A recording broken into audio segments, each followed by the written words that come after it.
Alrighty, hey guys, happy Saturday everybody. Really great way to finish up a spring camp of 15 practices. Was glad to see how the quarterbacks performed today. I thought they were efficient, had good decision making, got the ball out on time. I was proud of our offensive line too, physicality that they brought to the line of scrimmage. Nice to get the ball to the tight ends and the running backs today. That was a point of emphasis, and it was nice to see Josh and Eric and Bai and Sed really make some nice plays out of the backfield in the passing game.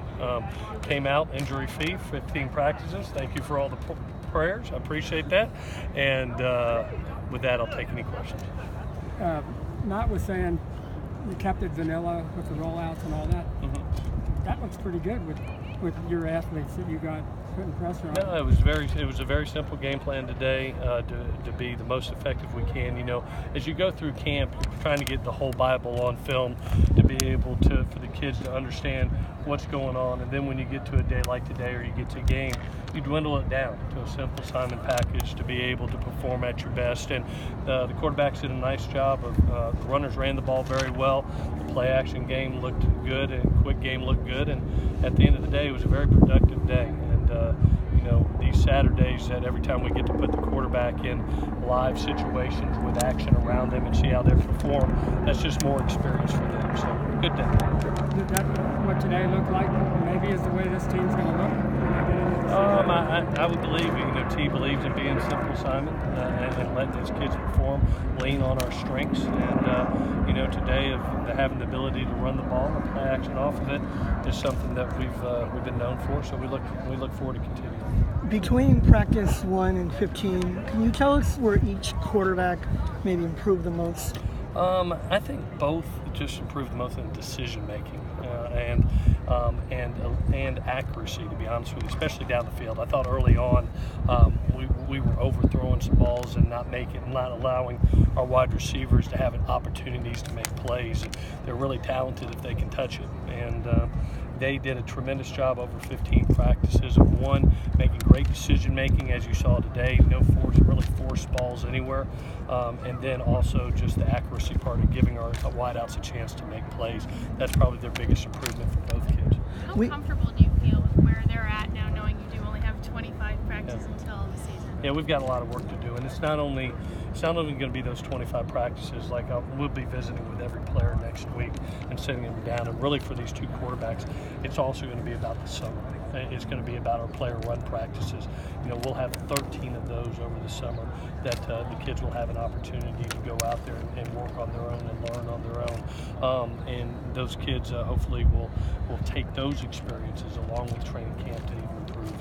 And by August, it's too late. You know, you really got to put some great work in from right now in film and strength and conditioning, and working with your wide receivers, have those player run practices, and then get to training camp, and hopefully you're firing on all cylinders by then. We know that players to get an update on. Go ahead.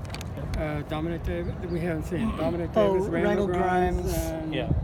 So, Dominic Davis had a deviated septum that we went ahead and repaired.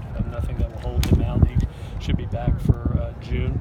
And then Pi and Randall had some academic obligations this week that we allowed them to focus on down the stretch. We got 3 weeks to go here left in the semester, and this is an important time for all of us. We know that you're going to have an open quarterback competition in the fall, but I'm wondering how far ahead are the two guys right now than the one coming in? Obviously, you have experience. So you get these valuable reps through the spring, and you know, and then that summer period is a very valuable period for all the quarterbacks out here on campus. You know, but I've always thought spring really helps you to have the opportunity to work with the receivers, have the opportunity to gain valuable experience, learn from some failures that hopefully will be success stories in the fall. But that definitely helps. Now, it's about also what you do in the summer, and that's the opportunity for JT and Matt and Jack and Helton to really have the opportunity to see where they're at and how much work they pour into the summer. Just to clarify, so JT can be here doing player run practice in the summer and participating? Yes, those are all volunteer. Player run practice are voluntary, so everybody's allowed to be a part of those when they start. With JT, what are you telling him when he's not able to be here? It seems like he's here every practice, but what are some of the things you want him to do? Yeah, just try to pick up any little thing that you can while you're out here, you know, having the ability that he's been out here driving down and watching some practices, every little bit helps. But it's really about, you know, him diving in the playbook at home, him jumping on the cut-ups at home, and then, you know, he'll be here in June. He'll be as well as the rest of our freshmen, and that's when you get a great opportunity once they start school with that summer access. You do get 2 hours of meeting time with the kids during that summer access period, as well as they're doing those play run practices and they're getting the chemistry with the wideout. So, you know, that's a valuable 60 days worth of work prior to camp. And that's where a young man at any position can really gain some experience and really get ahead. You expect him to be here for the early summer school session? I think he reports, if I'm not, don't hold me to it, I think he reports June the 8th, and that's when our freshmen all report. How important are those? You know, some years the summer one, you know, are really important. Some years not. How big a deal is it this year? I think very important because of the people that we lost off of last year's team. You know, I think of other young men that will be coming on. One was out here today, Devin Williams and Amon-Ra St. Brown coming on board with us, and being able to see where they are at is very valuable. A couple offensive linemen coming in, a couple defensive linemen, edge players that are coming in, as well as a big interior defensive lineman, Trevor Trout, 2 elite corners, you know, coming in with Elijah Griffin and Isaac Taylor Stewart. So it's going to be a lot of fun to be able to see those kids, see how they work during the summer, and see where they're at, you know, and if they're ready to go help us, they'll be out there, and if not, we'll continue to develop. How manageable is the learning curve for freshman quarterbacks to come in and try and win that starting job? I put more onus on us as coaches, especially when you're having a first-time quarterback, no matter who it is going to walk out there, and that's going to be his first start. And you have to be smart enough as a coaching staff to say, okay, this is what we can handle in this moment right now, and let's lean on our strengths, whatever that might be, as we're going into that first week. It's unrealistic to come out there and say, okay, hey, he's going to be Sam Darnold or Matt Barkley or Cody Kessler day one, whoever that person is. You have to be able to let them grow in an appropriate way. And we have a lot of talent that's around that position. You know, I think of Set and By out here today, Stephen Carr, Dominic Davis, and Marquis Step, those 2 young tight ends that were making plays today. You get a Daniel Mortabebe back and a Tyler Petit back off injury, and those wideouts that are going to be here. So we've got enough pieces of the puzzle around. We just got to don't outthink ourselves as coaches and keep it simple for those kids and let them perform.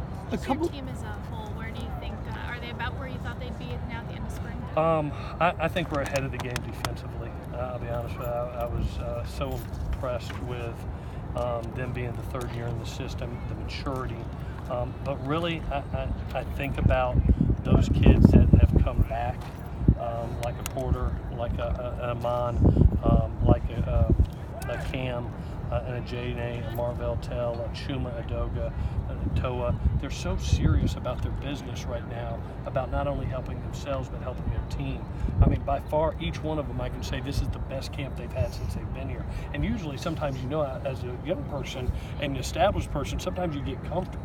You know, sometimes you feel good, but not one of them to a man didn't come out here. And I'm so proud of the guy that you were talking to, Ahmad Marshall, so serious about his business, and then teaching and helping his younger brothers and doing those things. But that's who I've been most impressed with, is that older group that came back to really do something special, both for themselves and our team. I can't tell you how proud I am for them in this game. Let's go one more. You mentioned the other day that the D-backs were probably playing the best of any position group. I'm wondering who maybe grew the most as a position group. Oh man, probably that group. Okay. I mean, they went from probably, you know, a group that has a lot of talent, but could have played better as a core, to now they are a core. I mean, you see them every turnover. You see them all taking off and celebrating. You see how they're helping each other, how they're demanding accountability for their level of play and their standard of play. And that's something, as a coach, when you see that, you're really happy, because it can't be from you. The best teams I've been on, the coach can't be the guy every day. You can't be. It's got to be the players. It's got to be that locker room. And when you start getting that from your players, man, that makes you happy. There's some great older players on this team that are doing a wonderful job, and they'll be the key to our success next year. Great. All right, guys. Have a great spring. See you soon.